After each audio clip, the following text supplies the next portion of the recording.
What's your best technique for overcoming stage fright?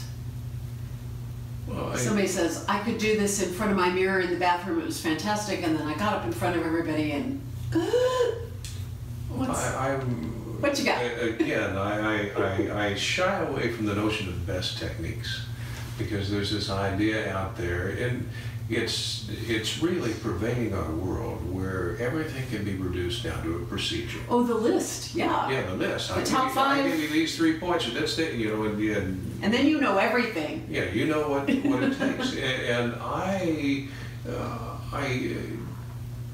disagree with that. I think we are that makes us become cooks rather than chefs in the kitchen.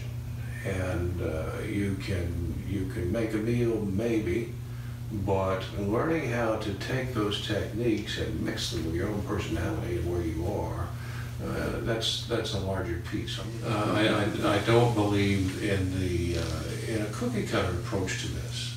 You know, when people are coming, they're coming generally as professionals that have a large amount of competence in their life and a large amount of confidence in certain areas. It's just this speaking thing that is standing in their way right now. And it's really a question of, okay, you got all this other stuff, how do you now bring it to bear in a way where what you thought was this huge hurdle becomes a non-issue or an easily overcomable issue? Let me ask the question a different way. Sure. If I came to you and said, my main problem is stage fright, how might you begin to help me unpack that and move past that? What kinds of things would you want to find out about me? What would you want to observe about me? And then... Well, the first thing I would want to know is how does it surface? You know, how do you know this is stage fright? You know, how does it manifest in your world? Where does it manifest? How long has it been manifesting? And does it do it in other areas of your life, or is it just here?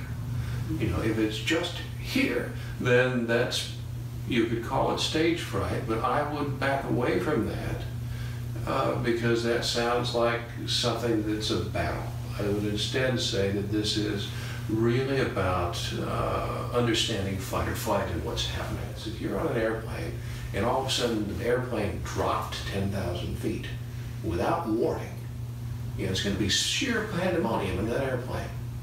But on the other hand, if the pilot got on 45 seconds before the drop and said, I'm getting on, I have an announcement, we're going to encounter something, I've handled it many times before, what we can expect is the plane will drop for about 1 minute, and after that when we've leveled out, I will get back on the intercom and check in with you. What I need you to do right now is to get in the crash position, lean forward, and to protect your necks in case anything falls out of the overhead bin. Now, if a pilot did that and then the airplane dropped, what happens? Things are a whole lot calmer. And in this analogy, I'm the pilot, and you're the guy that was, or woman that was dropping 10,000 feet, and it's like, no, I need to give you a sense of control. And the moment you have that sense of control, you know what to do. This is the crash position. If I go into that, I'm still going to look good. Then you can go into it without that enormous trepidation that you've been experiencing previously. And then once you have that, then you can learn to use some body dynamics, you can learn to breathe, you can learn to do some other things that are going to circumvent the fight or flight reaction.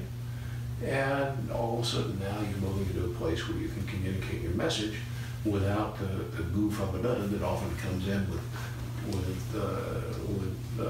stage fright, where you lose your train of thought or can't remember what you were going to say.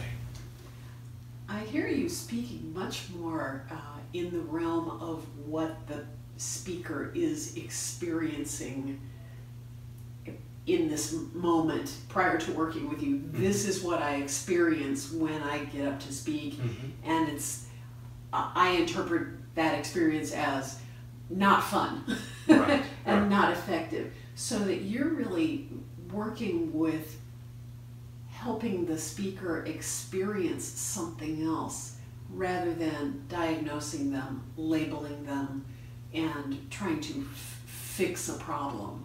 You're really dealing with them in a very holistic way. I would say that's true.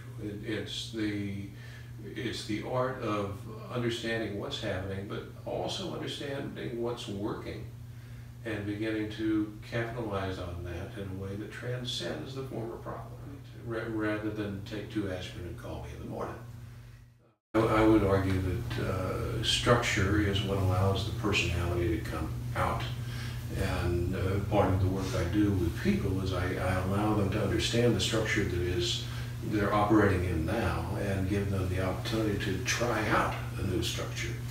And I tell students, we're going to fail as quickly as we can, figure out what works and keep it, and so that you can move along and progress quickly.